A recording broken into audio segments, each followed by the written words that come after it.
FSK or frequency shift keying.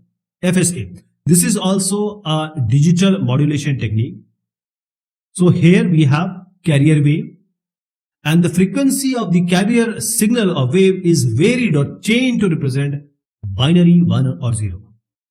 One frequency will show 1, the different frequency will show 0. Both peak amplitude and the phase will remain constant. Only we are talking about frequency changes here. The frequency of the signal during each bit duration will be constant. It may represent a 0, it may represent a 1. Frequency is what? Number of oscillations per second. For example, this is the range. Now I can make a wave like this. In the same range, I can show the wave like this. So one is having the low frequency, the other one is having a high frequency. So one may represent, say, 0, the other may represent a 1.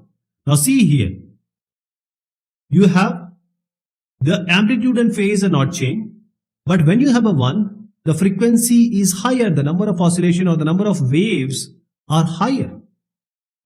So all these higher frequencies will represent a 1, but when it comes to 0, the frequency is less. It will represent a 0.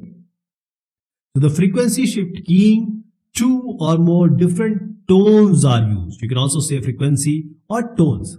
So now you see a picture here. This is again an example. This is a bit stream.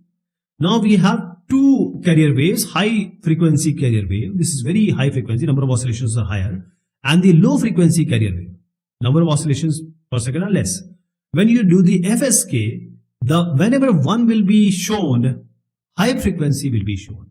Whenever 0 is there, the low frequency will be shown or will be sent to the receiver, and that is how it deciphers it.